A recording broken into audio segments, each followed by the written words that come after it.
My name is Matt. We're going to be looking at the iterator pattern today here and design patterns, and basically going over how this is useful, when you should use it, and some things you probably you may or may not know.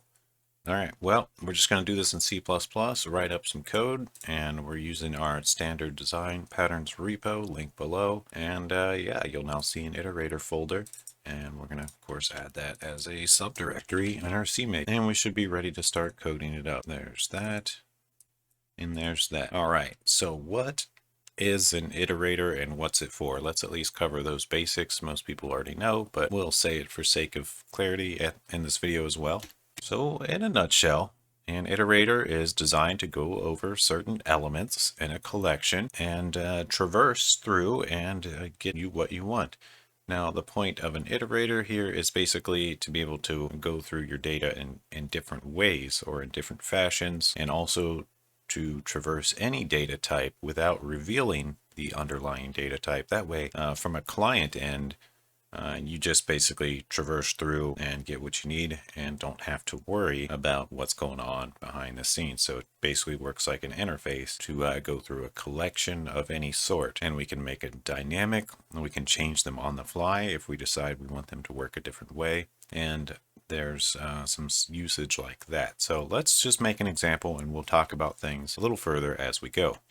Now, you might already know that C++ has some standard iterator types in their standard template library for most of their collection types. So, for example, well, let's include string here. We're probably going to use that some. And let's include vector. We're probably going to mess with vector a little bit, but this essentially works about the same for maps and any of the other types that you can think of. So the first thing we want to do is we want to define a few things. Let's work on our iterator first. So let's make a template class here with type name T, and T is going to be basically the type we're iterating through, and another type name here, and this one is going to be our container class. We're just going to call it U.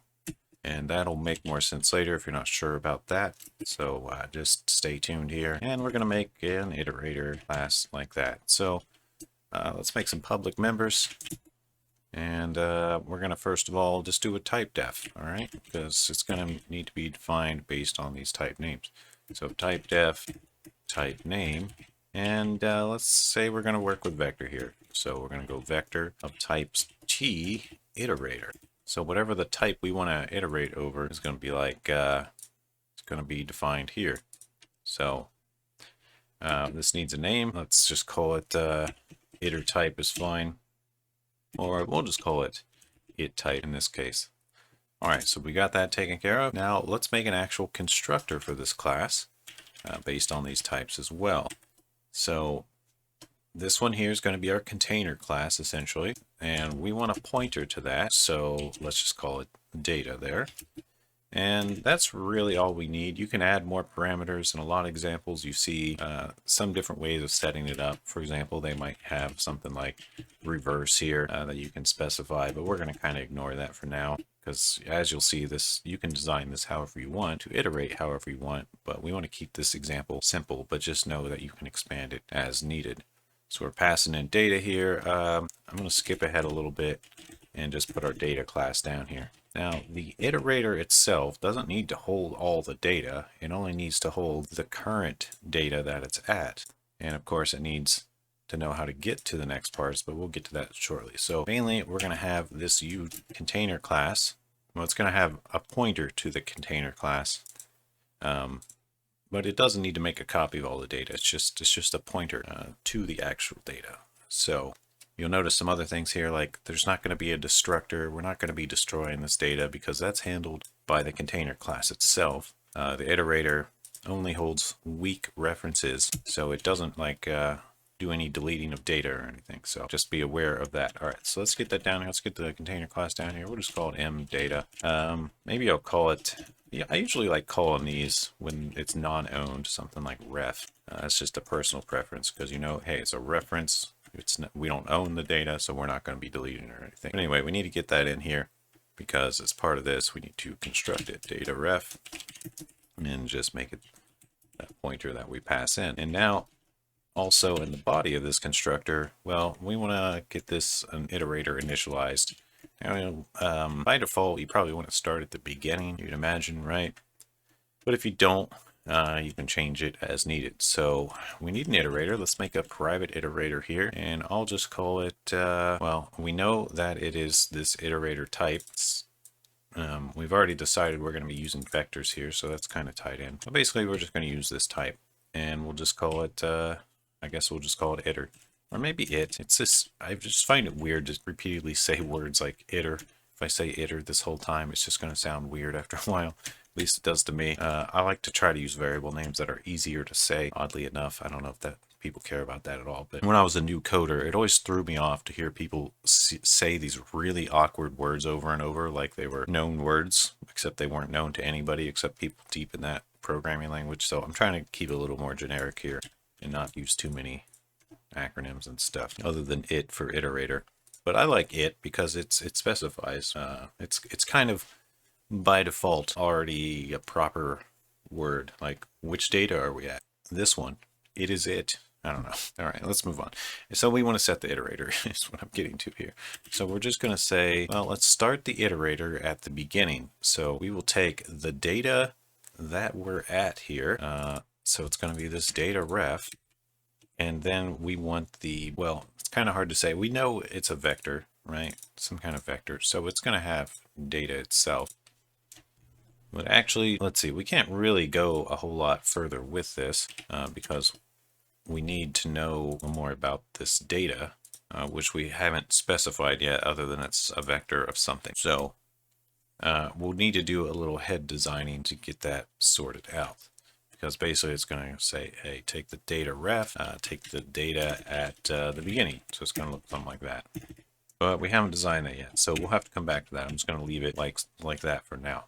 All right, so let's pop down a little bit. And let's just go ahead and design the classes that these are going to work around. So this is the thing with iterators. You typically design them based on some classes, and well, we'll get to a few more advanced things a little later, but let's go ahead and make our container class. So we want to look at what is going to be the U in this case, and this is also it's going to have inside of it as a data type a vector of type T.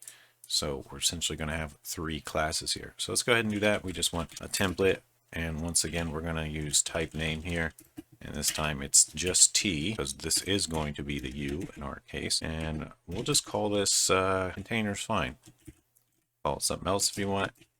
It's more relevant. Sometimes people call these bag or something else or storage. And in this one, we want to make sure we are a friend of this iterator here. So friend of class iterator, since we named it iterator. And also we want to be sure we put the T in here, and then now, what is the U? Well, it's this class here, so we can just put container. We don't want to do U. This one's already specified. So now, as long as you instantiate this iterator, this container, this iterator will be able to access private members of the container, and it will be the only thing that can. So that's kind of the point here, is only the iterator can get to the data. The client can get to the data through iterators, and they have a public way of accessing it, but it's still pretty well protected otherwise. All right, so let's just go ahead and work this class up. Privately, we want the data. It can be any type of data. For now, let's just use integers, but keep in mind this could actually be anything, or you could have several types here. I guess we'll just call this data. It's kind of I don't know, it seems like everybody does their private variables differently. I guess I'll start it with an underscore in this case here. These ones I'm not going to. Now let's stay consistent. Fine, I'll start all our privates with an underscore in this particular example, but you know, it's up to user preference how you want to do that. A lot of people put an M or a P in front of them, like so, but we're going to stick with underscore. Okay, so we've got the friend class of the iterator, we've got the private data, and now really this data isn't exactly correct if we think about it. We actually need it to be a vector of the data. So let's go ahead and just do that. We'll go standard vector, not an integer, but of type T of the data, just like so. So now it will actually work. Now this is really all you need, but let's just add some stuff that kind of just makes sense. Like let's make a constructor here, and maybe an add. We could even have a remove, but we'll skip that for now. Yeah, let's make an add method. So we'll go add. Now we need to add a type T, and need a name here. We'll just call it toAdd, I guess. That's fine. And really all we're going to do is just do a pushback of this new data. Data dot pushback to add. To add kind of sounds weird because you think, oh, are you adding things together? No, it's just new data. Pushback new data. Just adding it to the list. And that's pretty standard vector operation there. But of course, as you can see from this container, you couldn't add data normally because it's private. So you would have to use this add method from the container after you instantiate the container.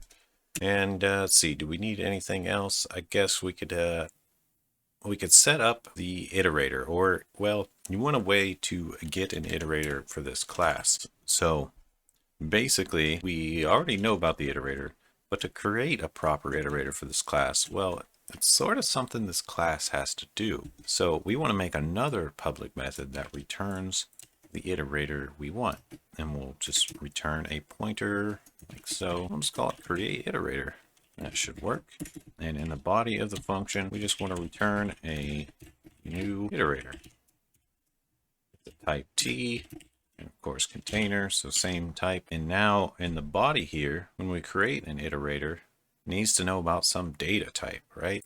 Well, the data, well, this is container. Maybe container would be better here. It's essentially a container that stores the data. Trying to think of a better name here. Maybe I'll just call this bag here in this case. Bag. Okay, so you pass it the bag or the container. Now I'm kind of mixing names. I'll just call it lowercase container here. Let's stick with that. So, naming conventions, do them however you want to do them. I'm just trying to stick with ones that make the most sense to me. But the point is, when we return this new iterator, we need to pass in the container. And the container is actually this class here. So how do you do that? Well, you do that with just the keyword this, which means a pointer to this class. And as you can see, it wants a pointer to a container. This is exactly that. It is a pointer to a container. Hence, this function should compile and work properly and get us that pointer to an iterator. We're somewhat ignoring the memory management of this because, as you can see, we are creating a new iterator and returning a pointer to it. But you're not going to see anywhere in this code a way to destroy this iterator because we're kind of skipping over that. But as an exercise, you can try to work that in at the end if you want. See if you can figure out how to properly clean up the iterator. And if you want to update the code on GitHub and make a pull request, if it looks like it'll work, I'll approve it. So a little way you can get some GitHub points if you want. Okay, so this is mostly organized now. We still need to figure this out a little bit more.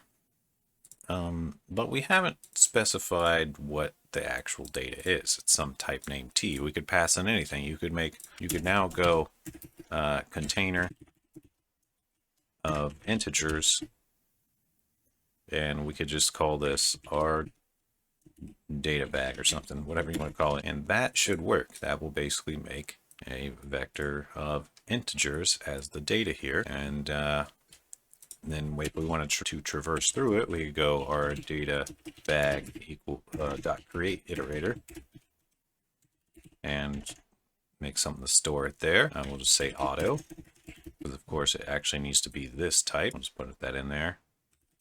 Our iterator, and it doesn't like something about this function. Oh, this type name T is probably the problem here. I think that's going to need to be an integer. And this container, that should be okay, right?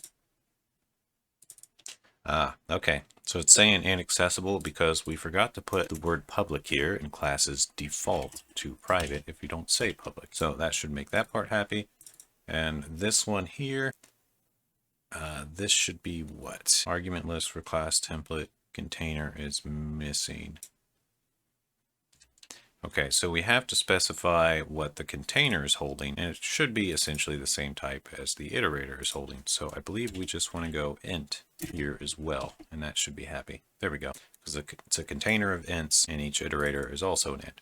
So there is essentially how you would get your iterator. And then once you have your iterator, you can do whatever you need to do with it. We know that this create iterator creates a new one, and when we create a new one, it's going to set it up. We haven't completed this code yet because we just have a little bit more to program. Actually, we might be done enough because, okay, this iterator is a friend of the container, so it can access that private data here. So we can just go data.begin. So now that should be complete. The iterator should start at the beginning by default. And now if we see out the beginning data, or well, this is going to start as blank. So we need to add some data first, I guess would be the big thing here. Let's find some data to add. Let's see here. Got an iterator. That's fine. So we've got our bag and we've got our iterator. We should probably add stuff before we do the iterator. But I believe we set it all up first with some basics here. So I don't know, maybe we'll just add 1 through 10 in a for loop or something.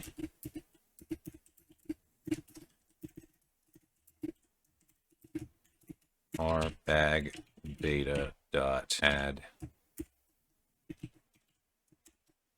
I. So there we go. That should get us 1 through 10 put in there. There we go. And you know, if we want to iterate, if we want to get all of this and, like, I don't know, retrieve this data, we don't really have a way to do that with this class other than to create an iterator. And that's where this pattern shines, because this iterator is generic. All it needs is to have the right type and the right container, but how it's designed is totally up to you.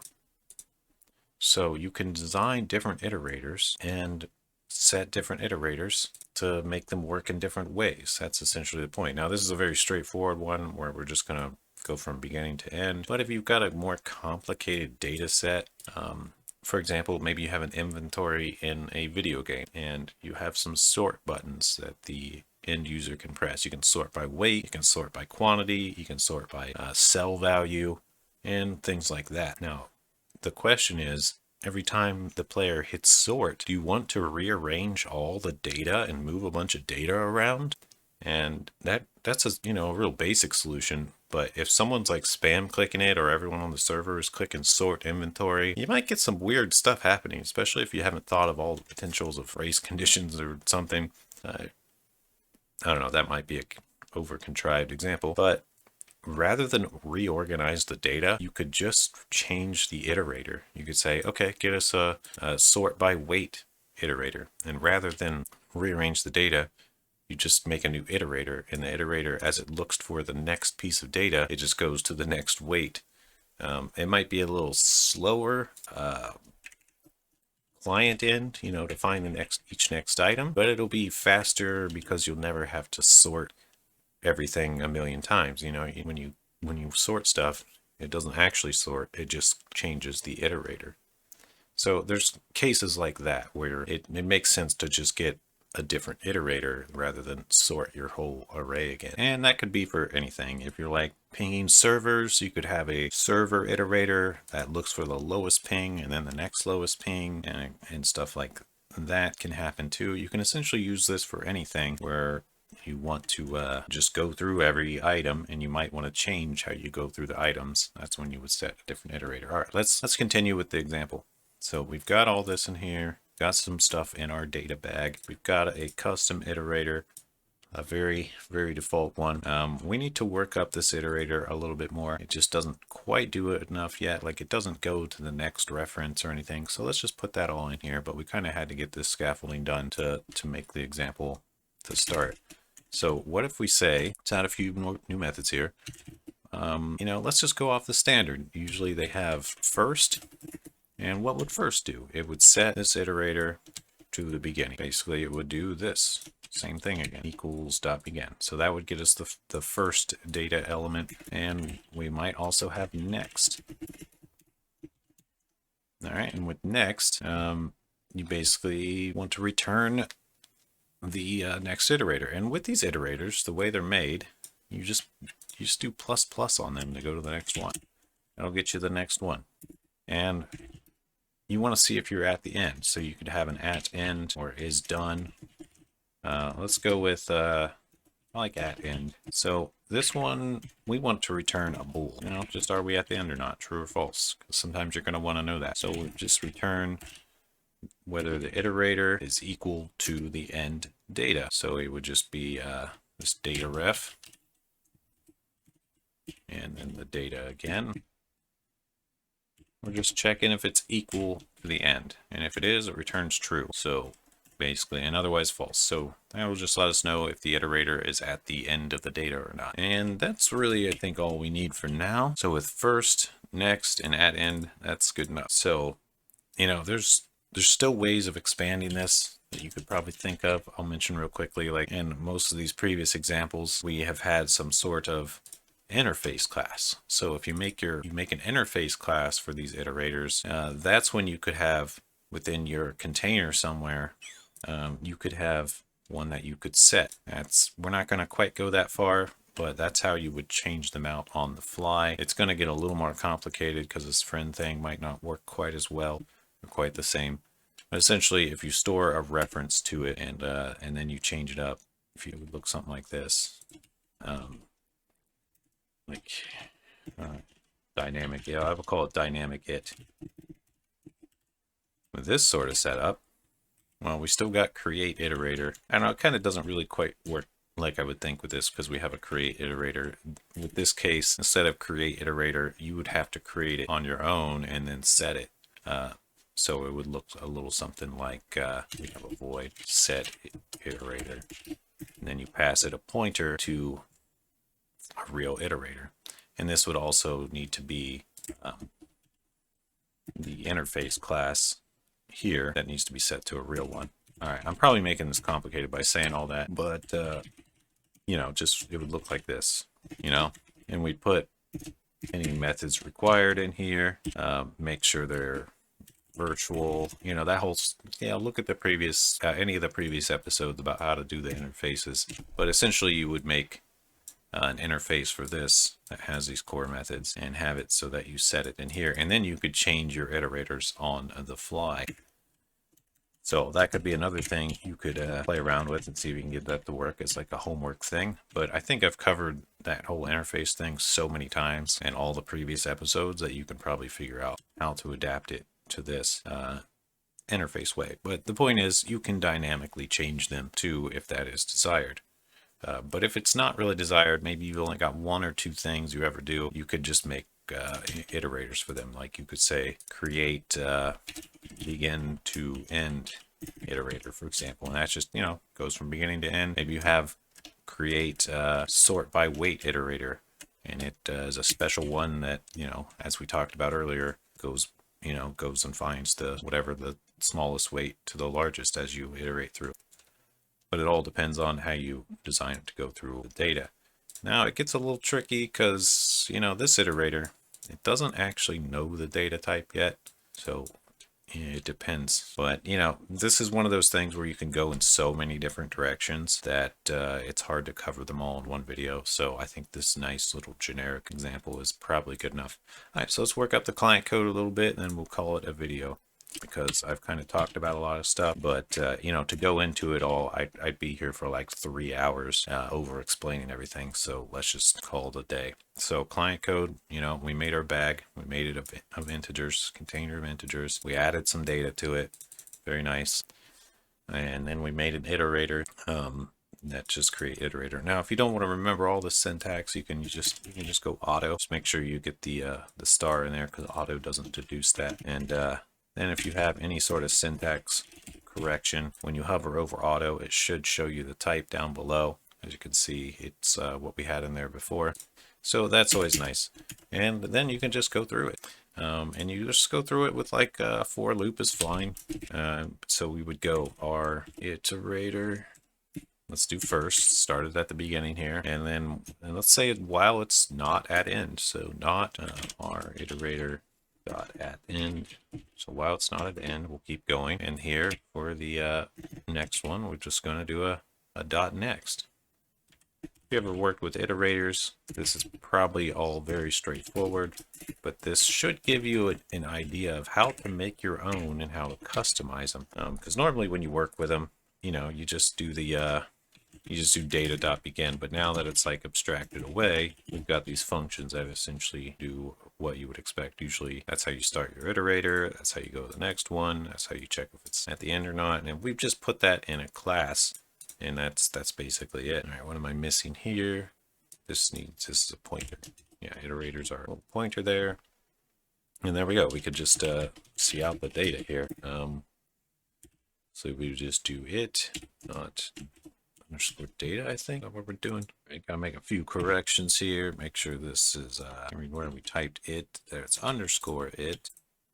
And I think we're good. Same with these data refs. So just correcting a few small things here so we can compile. We've mostly got it working here, but just a little thing. We're trying to see out the data. But okay, so when you can't just see out the iterator because, the iterator is this entire class here and it has no idea. Sure, you could overload the, the operator, this whole operator and do it that way. But instead, we're just going to make a method that just gets the actual iterator, this one here, that's in the standard library, and we could just do that by making a function that returns it. So we got that it type here, and we could just say, we'll just say current, and all that's going to do is return whatever this iterator currently is, and that's it. And that way we just have a way to access the data it's pointing at. So we'd go our iterator current, and that would get us pointer to the data. So now we need to dereference that pointer, and there we should get the number. Now when we hit play, we should see 0 through 9, I believe. Let's make separate them with end lines. That way they'll each be on their own line and it should be pretty clear. And if we don't have any bugs, oh, we got some bug. Let's see what we got here. We got 0. And then when it tried to go to the next one, it crashed. Let's figure out why. Well, in case you haven't noticed yet, I made a bit of an error when I put a plus plus on this R iterator. That doesn't work because, well, it is going, it is incrementing as you would think, but we're incrementing this entire class, not the iterator itself. So we need to call .next, which actually implements the iterator, because you can't plus plus this class. I mean, you can, but and it compiles.